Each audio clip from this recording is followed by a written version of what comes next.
The finals of the Rise of Mordor tournament is here, and this is the finals of the finals. This is the deciding match to see who will win between Spiff and the glorious Canary Boy. So we will have to find out who will come out on top. I've also noticed as well, just a little caveat, is that we don't actually get any battle sounds when the first units start to move in a replay. I don't really know why, like there's no marching here, but if I go over onto the, and then all of a sudden they start to march again, you can hear it now. It's kind of weird that it happens in the beginning of a replay. But yes, we have the finals, and I'm excited to see which one of these great players will come out on top against one another. Canary is playing the glorious New Elves, and I'm super happy he chose to play them because they're such a great faction. They're the newest faction to enter into the game, so it's good to see that this battle will be determined with one of the awesome New Elven units. And I mean, their models are absolutely amazing, so like, why would you not want to have these bad boys entering into the fray? Going up against them, we do have Spiff leading the Easterlings, obviously one of the best factions in the game. You're seeing these guys constantly being brought, and they're obviously taking some of their amazing new units as well. So we'll run through the army composition before this battle does get underway. So for Spiff and his Easterling forces, on his front line he does have 4 units of Clans Guard, 3 units of Clans Guard, and 1 unit of Halberds. These Halberds are going to just kind of give him a bit more support in that front line and force the archers of the elves to really focus down this central unit, which is pretty risky to bring them for sure. Then behind that we do have 3 units of missiles, kind of almost mandatory to bring these archers against the elves. You're going to need at least some counter fire against the elves to try and bring them down. And then over on the left hand side we do have one of the amazing units of the Warlords of Room right here.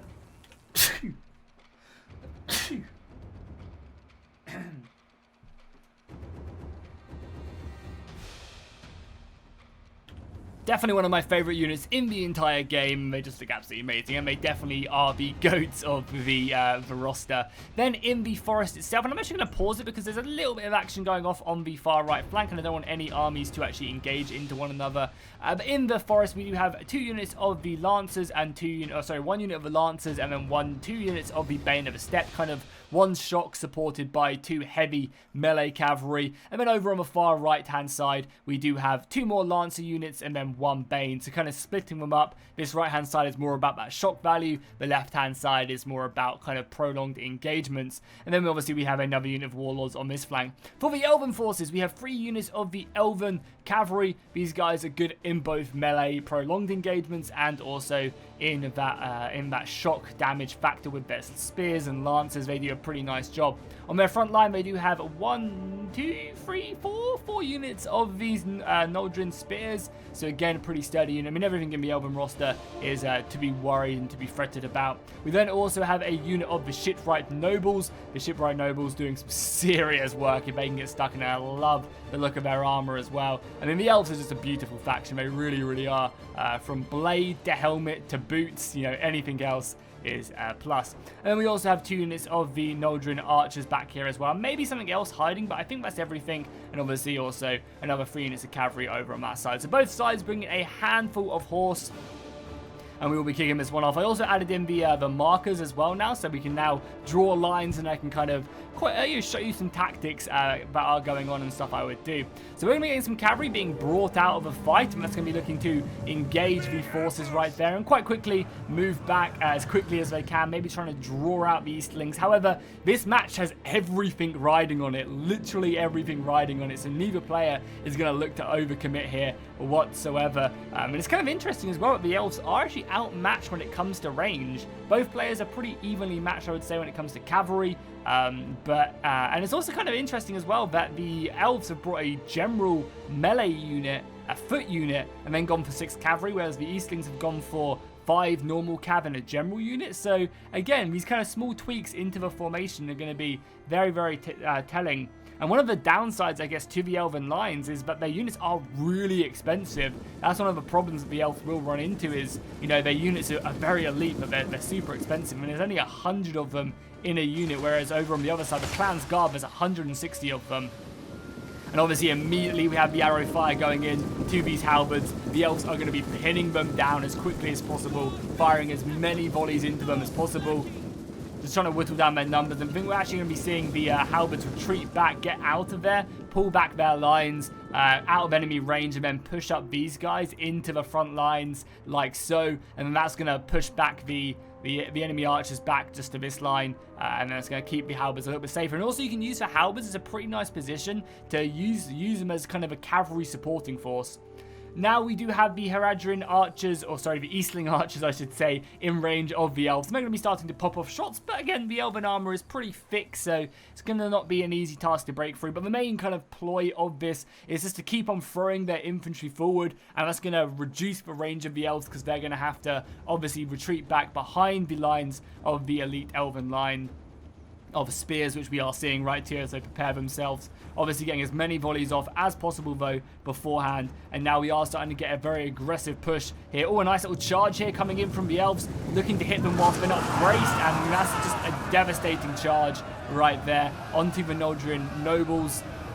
And as you can see, it just absolutely ripped through the enemy rank, killing over 60 of them from one charge, and then immediately into the missiles. This is such a good play here by Canary. The volleys do come in by trying to whittle them down, killing a couple horses. They're going to get another great charge into the Eastling archers. That's huge. Again, when you are playing such a long line, almost like this isn't really a spaghetti line, but when you are playing a spaghetti line like this, you just leave yourself so vulnerable if you're not braced to enemy charges. But now, obviously, quite quickly, we are seeing the Easterling players of Spiff moving in both of his Lancer units and a unit of Bane of the Steppe in here. And that's kind of risky. This unit is basically a sacrificial lamb. But I really like what Canary has done here is he's kind of thrown this unit forward, and then whilst that unit is doing it, it's basically buying him time. We're getting another big engagement over on this side as both the Lancers come in with the Bane of the Steppe. But I really like what he's doing, because by doing this, you're basically allowing your archers, which is probably the most valuable unit, to get more and more shots off, right? They can then fire in, and you can basically just kind of, you know, force a lot back into this rear engagement whilst you're taking advantages elsewhere. Unfortunately, Canary didn't manage to kind of get an envelopment with one of his units, and Spiff did a great job of utilizing a 2v3 here. Obviously, he's going to lose in a prolonged engagement, and if Canary is smart, he's going to bring this unit through and then rip it around and then just go right into the back, kind of, you know, just rinse and repeat, which is exactly what he's doing. But it's really nice to see kind of, you know, both players playing a really high game. These Warlords of Rune are obviously rushing over here as well. And you can see Canary, look at the small numbers Canary has whilst in a shield wall. You know, his numbers just aren't as large. But as I said, like, this cavalry unit is really biding him time. And he's done a lot of damage as well to 2 units of archers. He really is. I'm very interested to see how the elves do perform in this battle.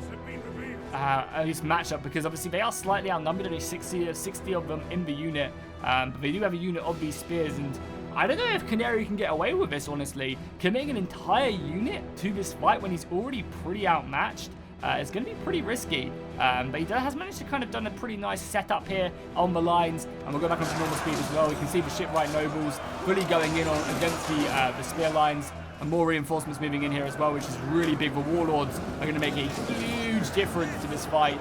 Even if he does have a unit of spears helping out, the Warlords are going to help defeat the spears and also the cavalry units, which is going to be very telling.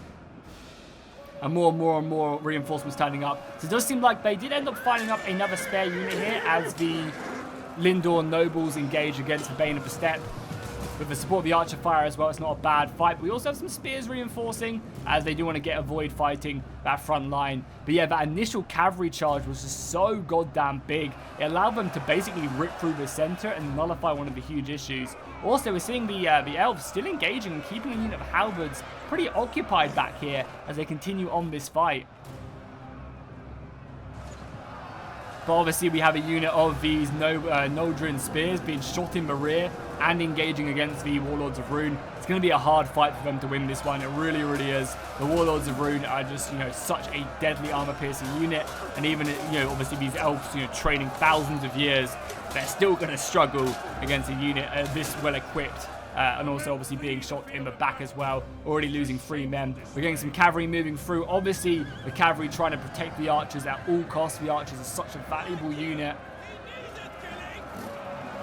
But boom, just like that, we have one of the Warlords, one of the Clan's Guard routing, and then we have this unit immediately being dispatched to help out in the cavalry fight. The cavalry fight is going to be obviously exactly what wins this, and you're seeing both sides really committing as much as they can to them. It does seem like on this far right-hand side, the Bane of the Steppe are actually losing this fight. slowly but surely... Wait, are they winning it or losing? No, they're winning it. Bane of a Step are winning, but the Lancers are losing, I think. I mean, both sides are... Yeah, I think I think actually the cavalry fight is being lost on both sides here, and all of a sudden the Noldurin Equestratus is getting slaughtered there by the Bane of a Step. That is not good whatsoever, but we are getting a beautiful rear charge. Canary just smashing into the rear, doing huge damage. We're going to see the numbers right there just drop so bad. Yeah, boom, just like that. This unit is dropping heavily, losing over like 40 men right there from the unit. That is deadly, and the cavalry just kind of does this amazing thing. I'm pretty sure this is what Canary did in the first battle. He charges in, hits them, charges out, hits them, charges in, hits them, and just kind of rinses and repeats this. And this kind of like ping pong tactic is so deadly, as all the other cavalry, everything else is pre-engaged, and there's nothing to stop this. And this one unit of cavalry here has done so much damage, and once again they're going to continue to do even more as they go in once again to the Eastlings, and this is not looking good for them whatsoever. Just ripping through them, undefended units. And they're using their more mobile elves as well to move in and help take out some of these lancers. So, I mean, that's the front line is just looking so goddamn good for the elves. Really doing some good jobs. However, this left flank is kind of the one flank that's looking a little bit scary for them, and they could, find themselves with a lot of cavalry moving in. But the elves are standing true to their, to their form. They're holding. They're still providing themselves a pretty tanky foe. But having that one spare unit of cavalry just hitting into the rear, going into the archers, it just gets so much value that things become pretty scary for the Haradrim player. Sorry, for the East. I don't know why I keep on calling them Haradrim. For the Eastlings, yeah, you can see. And this is just freeing up so much spare infantry for the elves that they can really do what they want to. This unit of elves is finally being brought down in the back ranks, but they've kept so much at bay back here. They've held archers shooting into this. They've held Easterlings fully engaged. The entire unit of lancers who haven't really lost many men, but they've been completely tied down in this battle. And that's pretty scary, that really is. And again, the elves are losing these cavalry engagements, but they're able to utilize them much more effectively. And now we also have some more elven archers as well, who are being hammered by missile fire. They're still able to shoot into the warlords of Rune, who come flying in, charging in against that line. But once again, we're just getting cavalry charge after cavalry charge. I mean, how many kills has this unit got? 227. One back there is, I mean, even the unit back here who got that initial charge is still on 217. The other ones back here are obviously being nullified, but they've kind of done their job.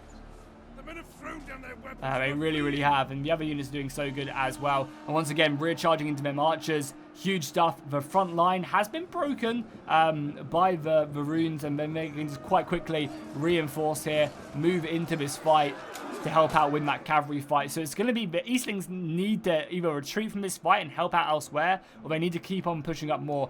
Thankfully, they've managed to break this unit right here.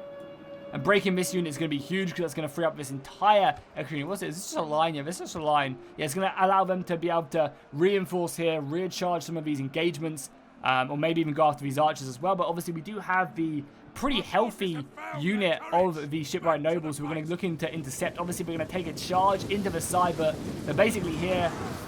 Actually, that wasn't really that painful either. They actually managed to hold their mass pretty nicely. Obviously, the cavalry that did get in did some serious damage, but the archers from the elves are going to go flying in, looking to hit them. Obviously, it'd be a great idea to then move around here and go into the back like so. They've also got a spare unit of warlord nobles there as well, which would be pretty nice. This cavalry immediately needed to go into the back of this, and we're going to see another charge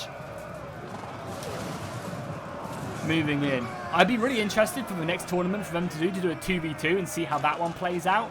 More warlords going in as well. So I think they're going to be able to cut down the enemy general probably quite nicely. And the Rune are definitely not done yet whatsoever. They still have these spare units of cavalry that can move in also. I mean, the elves are all of a sudden really starting to dwindle down and, yeah, struggle pretty heavily, actually. I mean, I was singing the elves' praises, but quite quickly they're finding themselves being overrun by just the sheer weight of numbers, and their cavalry is dropping quite heavily. There's not really that much cavalry left remaining. There's one unit of elves who have come back from routing, are going to have a sore day indeed.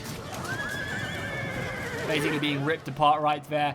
And yeah, I don't know, with these extra couple units of cavalry being thrown into play, I think we are going to see a pretty deadly Elven formation. There's not going to be much left, and apparently there's only 19 seconds left in this one. I don't really know how there's only 19 seconds unless we're going to get a mass rout and general dying and then all the elves breaking. I really hope we haven't had a desync in the final. That would really, really suck.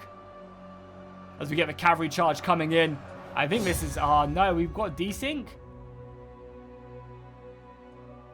I mean, maybe that's just how it happened. Maybe one of the players did retreat and give up on this one. Yeah, I mean, I guess it did end like this. It was a Pyrrhic victory for Spiff, but I guess we'll play this. If I've uploaded this replay, this is how it happened. If not, I will do some messaging to them on the Discord. It seems like it kind of ended abruptly, but we'll have to see. It did seem like the elves were going to lose that one just because all the cavalry got freed up. So maybe Canary just said, GG, you know, you've got me here. I'm going to concede defeat. I'm going to message them on the Discord and see if this is exactly how it did end. And if it did, then you guys will be seeing this and everything will be absolutely fine.